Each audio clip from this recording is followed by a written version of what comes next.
Running a business comes with a lot of what-ifs.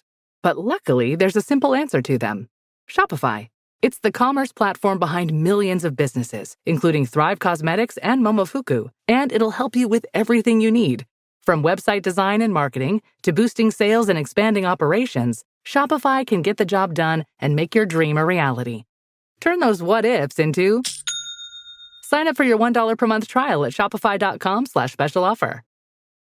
The Stone Zone on the Red Apple Podcast Network. And we're back in the Stone Zone. Over the weekend, Ukraine launched a surprise attack on Russia on the eve of peace talks. And in the wake of Senator Lindsey Graham and Senator Richard Blumenthal, you remember him, Da Nang Dick, the guy who lied about seeing combat in Vietnam when he was never even in Vietnam, visiting with Zelensky. Here to help us break down the significance of this sneak attack and the entire dynamics of the situation is General Michael Flynn, a three-star general who served this country for more than 33 years in uniform. He, of course, was the Director of Defense Intelligence and later the National Security Advisor to President Donald Trump. He is one of the finest Christian gentlemen and leaders I have known in a 50-year career in American politics. General Flynn, welcome to the Stone Zone. Thank you very much, Roger, and I really do appreciate you, your audience, your great audience, and the Stone Zone has been one of the really key voices out there, along with yours for the many, many years. But the Stone Zone is just a terrific place to gather and listen to what's going on around the world. We are honored to have you. By the way, General Flynn has a new book out that you can pre-order. It's called Pardon of Innocence. It's an inspiring story of faith and freedom.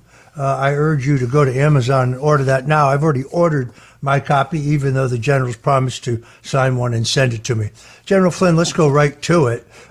Explain the significance of what happened this weekend in terms of this sneak attack. The Ukrainians are calling it their Pearl Harbor. Seems to me provocative in that with Lindsey Graham and Richard Blumenthal egging him on, not to mention our European allies, these people are desperate to start World War III. Yeah. So first of all, I think just for your audience, what happened and the significance of it is that in the world of nuclear warfare, there's something called a triad. And the triad, and we have it, and the Soviet Union or Russia, had it, back when they were the Soviet Union, they still maintain it.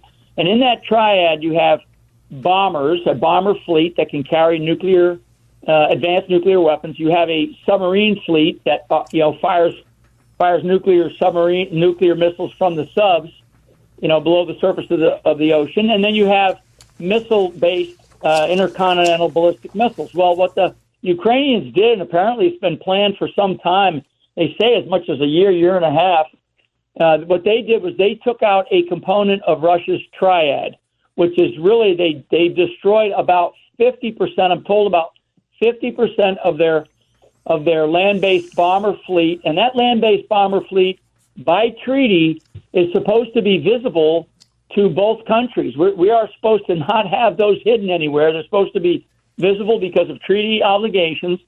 They do get moved around every so often to just strategically shift those resources around, but the sensitive communications about where they're at any given time is at the highest levels of our government. So this is a really serious target of things that the Ukrainians actually went after. So that's sort of a brief, background on the triad, which is a really important component of both the U.S. and Russia's weapons systems and weapons capabilities. The targeting now, the year and a half of planning that apparently the Ukrainians went through, the targeting had to be very, very specific, and I do believe that Ukraine had to have outside intelligence, a foreign intelligence capability that probably supported their targeting to be able to get the right targeting, to be able to, secure the information, get the resources like these trucks with trailers and the various drones in place, and to maintain a level of secrecy, and to get the capabilities where they were actually parked. So there had to have been a foreign influence there, foreign intelligence capability. It could be MI6, it could be Mossad. I don't know. I'm speculating a bit. I think that will come out. I hope it's not the CIA, because today, with the great media, the amount of media response to this globally, the president, the White House was asked if the president was aware of any of this, and he was not. So does not appear that Ukraine forewarned him. It does not appear that our intelligence community, at least from what the president said, or what the White House has said about what the president knew, that there was any forewarning, which to me is a really egregious outcome. For the president of the United States to not have advance warning for something that was planned for the better part of a year and a half, that we probably fully funded, and to have two U.S. senators, as you mentioned up front, Roger, Graham and Denang Dick Blumenthal from Connecticut, to have been there the day prior and walked away. It's going to look like, and it's going to feel like, from the standpoint of the Russians, that the U.S. was completely behind this. And so for the White House to say we don't know, or we didn't know about any of this, it begs so many questions. And so from the Russians' perspective is going to be that the U.S. is lying to us, and that's a tragedy. That there's no way in the world that two U.S. senators showed up the day before, that this has been going on for a year and a half, the in-depth planning that required, and intelligence that was required. The Russians are going to believe that there's no way in the world that the President of the United States did not know about the launch of this attack. And I think you said it, the Russians are looking at this as their Pearl Harbor. I wouldn't equate it to the Pearl Harbor, because you're not talking about a great loss of life like we had during our exact Pearl Harbor, but certainly the loss of some very serious capabilities. So where does that place us here in the United States? The President of the United States is going to have to scramble right now to get his national security team together, if they haven't already, and they're going to have to spend quite a bit of time doing some soul searching, and there's going to have to be a very precise message that President Trump is going to have to be prepared to give back to the world, and it's going to have to be a very calculated message, because we cannot have the President of the United States unaware of this level of attack, this level of planning, especially after we have spent close to $500 billion in Ukraine. So if I were the President of the United States, if I were in that position and I grabbed everybody up, the national security team, and brought them all into the Situation Room in the White House, I would want the heads of somebody. I mean, if the President is going to sit there and say, hey, why wasn't I aware? Where's this, $100 billion $100 billion intelligence community that we have? I'd be looking right at John Ratcliffe over at the CIA. I think Tulsi Gabbard has been doing some great work, and I really applaud her. But I will tell you, Roger, that there is a undermining of Tulsi Gabbard that is going on inside of the United States intelligence community, and I know this for a fact, and that of people and components inside of the USIC, because it's a big organization, that are undermining her, and that is not a good thing. And if we find out, and I would, if I were in the Situation Room, I would either recommend to the president, or if I were the president, I would direct the Department of Justice, I'd direct personally the Attorney General to run an immediate investigation, and I would want to know in days, not months, not years, in days. What did we know? What did the intelligence community know? And I would ask very specific people and offices, and with some very specific questions to get to the bottom of it, because the President of the United States, with all of the intelligence capabilities that the United States has, with the amount of money that we have spent over, with the relationships that we're supposed to have with NATO and our other partners, and then certainly the the president of Ukraine, Zelensky, with 2 U.S. senators showing up 24 hours prior for the White House to admit that they did not know. That to me is just, I'm at a loss for words, and I'm not a guy to lose my words on something like this. It's so outrageous.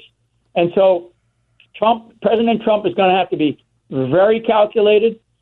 Now, what is the United States? What else should the United States and the president start to prepare for? We better make sure that our nuclear response capabilities are at least dusted off, and that communications system is examined. We better make sure that our forces over in Europe are ready, because we have not only military forces over there, but we have a whole bunch of families, to include my son and his family. So I have a very personal stake in this. I have a son that's stationed over in Europe. So I would just tell you that there's a bunch of things that need to happen, and they need to happen in a very short order. For those that weren't paying attention to the peace talks that happened in Turkey today, they lasted about 45 minutes. The readout from the Russians is actually much stronger than I would have thought. But I'm not surprised. Erdogan, who was supposed to, I believe, come to the United States, and I think I'm guessing a little bit on this, but I'm understanding that's been canceled. Or he was supposed to make a big statement about that. That's been canceled. So there's a lot of geopolitical dynamics that are occurring right now. The United States, from my perspective, we've got some egg on our face, particularly with this recent visit by these 2 senators. Russia is going to respond in a very significant way. They have multiple scenarios that they could go ahead and apply. We're going to have to be ready for all of them. And certainly one of the things that Trump is going to have to think about and consider and talk to the European NATO counterparts as to whether or not do we even continue to stay in NATO. I mean, that's a question that has got to be put on the table. If we're finding out that NATO allies are pushing us towards World War III, which is exactly what is happening, and I want your audience to understand that there is a military-industrial complex in NATO and in Europe as well, and they're tied hand in glove with the military-industrial complex that sits around Washington, D.C. and the beltway of, the Virginia, Maryland area. So they are working together, and it really feels like this is the start of a very, very serious world war, and I haven't even mentioned the word China yet, because the biggest beneficiary of all of this mess that we're in is China.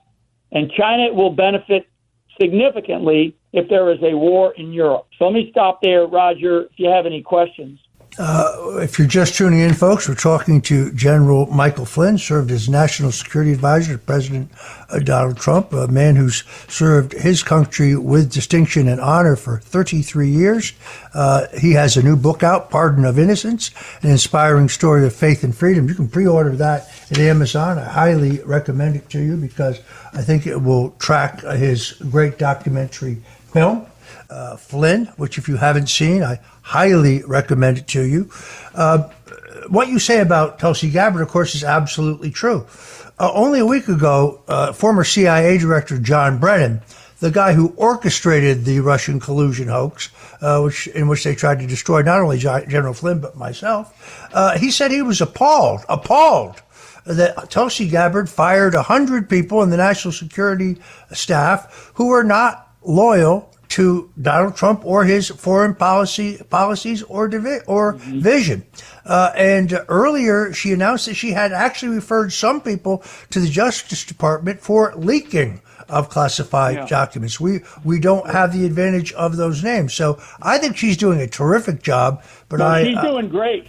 She's doing great. And two others, I want to bring these up too, because you're hitting on a really sensitive point here that we need to understand. The American people need to understand. This is the deep state. So Tulsi, about 2 months ago, also fired the director, a 4-star general, Air Force general of the National Security Agency, and the deputy director of the National Security Agency, a civilian, a female, and forgive me, I forget her name, but a Noble, I think. I'm sorry, I think her name was Noble. And these people were lying to her, and they were undermining her ability to properly advise the President of the United States. So Tulsi is doing everything that she can. I am concerned about the leadership over at the CIA, however, though. All right, if you're just tuning in, we're talking to General Michael Flynn. We're talking about the latest developments in the Ukraine-Russian dispute and this sneak attack by the Ukrainians using drones to destroy part of the Russians' nuclear capability when they destroyed their bombers. We'll be back with General Michael Flynn. Whatever you do, don't touch that dial. You're in the Stone Zone, and we'll be right back. The Stone Zone on the Red Apple Podcast Network. The Stone Zone on the Red Apple Podcast Network. And we're back in the Stone Zone. We're talking with General Michael Flynn, a 3-star retired general who was the National Security Advisor to President Donald Trump, a man who has persevered and survived the slings and arrows of the deep state, who are now trying to drive us into nuclear war. General Flynn, I thought it was amazing that about a week ago, you saw this in an interview. No one told the president about an assassination attempt on Vladimir Putin when they attacked his helicopter. The president seemed unaware of that. Inconceivable to me that his national security team would not have told him that. Now, as you point out, the White House admits that he was unaware of this Ukrainian sneak attack on the Russians on the eve of the peace talks, which they clearly were seeking to undermine. It appears that they have done that. As you point out, the talks happened today, and they lasted only a short 45 minutes.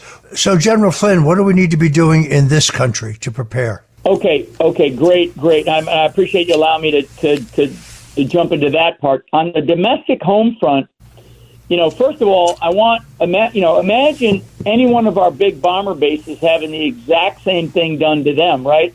I mean, the Chinese are here in our country. We know of 300,000 illegal military-age men that came across during the Biden administration and this illegal invasion. We know about China purchasing real estate by many of our military bases. I mean, so don't think that this couldn't happen here. This is not about, lining up on the Mexican border or the Canadian border. They're already here. So domestically, our military readiness is going to have to go to a much higher level of alert. I'm sorry. Then it's going to cause some angst amongst the population in this country because, Pete Hegseth is going to have to get all of his commanders together and examine in the home front here, particularly Northern Command, which is based out of Colorado, that looks at the home front. He's going to have to work very closely with Kristi Noem over at the Secretary of Homeland Security. Homeland Security is going to have a role here. So we have to make sure that we're not caught unprepared if the Russians decide to do something really extreme. We're sort of in a place right now where we have to plan all kinds of scenarios, all types of options, and we have to be ready. And this gets back to the fact that the President of the United States was not aware of what just happened over in Russia. And this isn't the first time that the president wasn't aware of something. This is a real lick on our intelligence community and frankly on our partners who we share a lot of intelligence with. I mean, just recently he was asked about the assassination attempt on Putin, and he said I wasn't aware of it. I mean, there's something broken in the system, and really the place to stick your finger on is at the CIA, because the CIA is responsible for that type of intelligence and should be up to the DNI. I know the DNI, Tulsi Gabbard, is doing all that she can to do some structural things within the whole of the structure of the intel community. These other agencies have to be providing and doing the intelligence work on a daily basis to provide that kind of intelligence and information to the President of the United States. But, world leaders are going to need to realize that the global implications to the operation that the Ukrainians just pulled off have significant consequences. And, Russia will respond. And I like to use the phrase action, reaction, counteraction. That's warfare. Those are the shifting tides of warfare. And I don't consider this, a bold action. This was a brash action by Zelensky.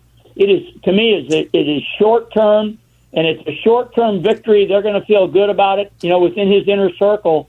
But this could turn into one of the world's long-term losses, and we may find ourselves in a much bigger war, a war that we have a much, much harder time extracting ourselves from. So appreciate you allowing me on your great show with your great audience today. All right, there you have it, folks. General Michael Flynn with the inside story on these latest developments between Russia and Ukraine. For those who listen to us here in the Stone Zone, until we meet again, God bless you and Godspeed. And above all, pray for President Donald Trump. Pray that he has wisdom. Pray for his protection, and pray that he can make peace. The greatest single title that history can bestow is that of peacemaker. Trump was elected as the peace candidate, but the dogs of war are trying to push him into nuclear war, as General Flynn just told us. Until tomorrow, again, God bless you and Godspeed. Thanks for listening to the Stone Zone with Roger Stone. You can hear the Stone Zone with Roger Stone weeknights at 8 on 77 WABC. If you like the podcast, share it with your friends and listen anytime at WABCRadio.com and download the WABC Radio app. Hit that subscribe button on all major podcast platforms. Plus, follow WABC on social on Instagram, TikTok, Facebook, and X. See you next time for a new episode, so you never have to wonder. What the heck is going on here? Hello, folks. Larry Kudlow here. Pay attention, because China is leading the largest anti-American alliance since World War II. One that's already dumped U.S. bonds, grabbed 43 million acres of our farmland, and is plotting to dethrone the dollar. That's why IRA and 401k savers are protecting their savings with gold. Please go to freegoldguide.com/Kudlow or just call 800-621-3908 for your free gold guide on how to protect your wealth with gold 100% tax-free.